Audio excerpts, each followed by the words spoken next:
Hello everyone, welcome back to my YouTube channel.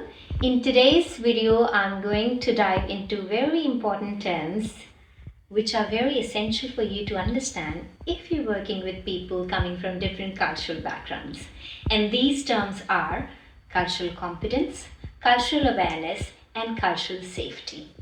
Now I know these may sound very complicated, but I'm here to break these down for you and to help you understand with some specific examples so you can learn how you can use these key terms in real life. So let's get started. First up is cultural awareness.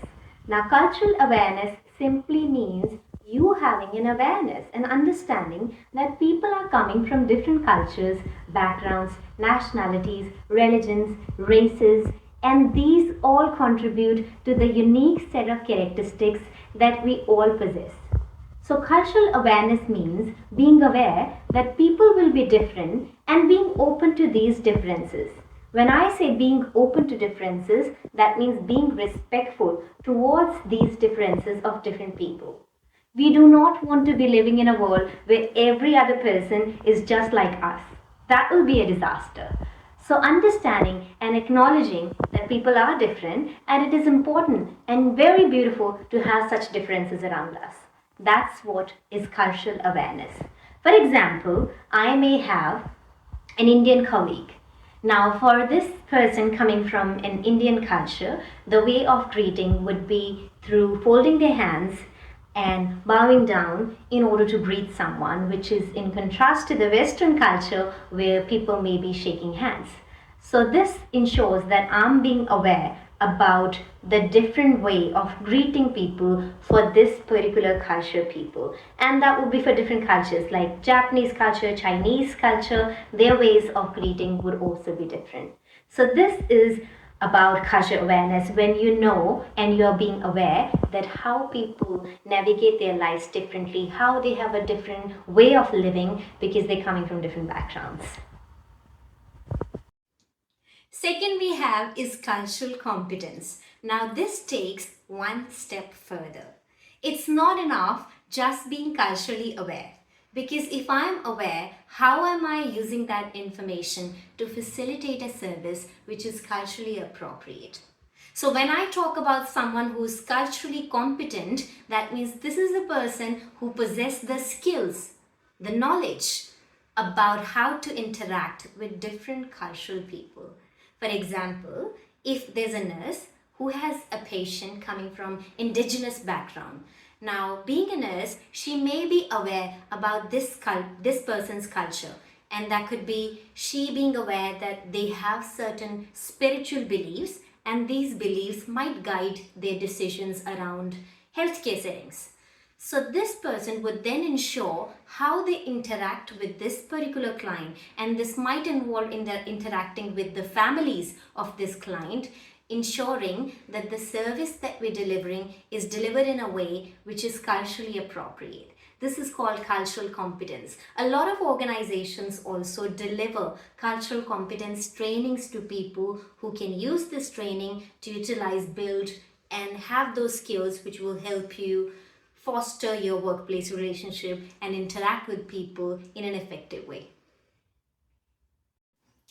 The last one we have is cultural safety. And by cultural safety, you would now need actions coming from everyone. There's no one person who can provide a culturally safe environment. Cultural safety means setting up the environment where people from all cultures feel valued, feel respected, and they walk into that environment embracing their culture. They do not have any fear of discrimination or any fear of being judged based on their cultural differences. For example, I'm a teacher and I have a very diverse class. My students come from different nationalities and cultures and backgrounds. If I have to provide them a culturally safe environment, I would do that through right policies and procedures, which organization may create and then employees have to follow. I would do that by posting some posters in the classroom which talks about inclusion or diversity or different cultures. I would do that by celebrating the international fests and festivals, Harmony Day, or sharing the food with my students, or talking about their food, language, or different aspects of their culture.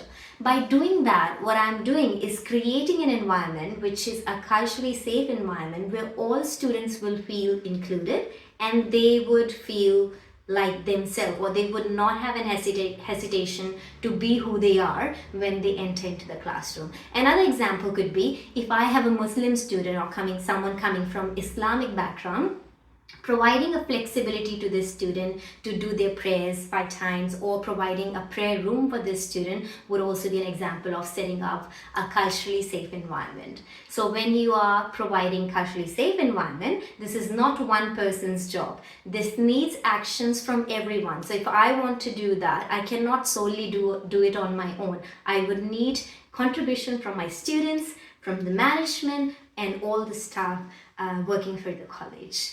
So there you have it. Let's wrap it up. You now know what is cultural awareness, cultural competence, and cultural safety. If you found this video useful, please consider giving this a thumbs up. Please also subscribe to my channel for more such content. I'll see you in the next one. Thank you for watching.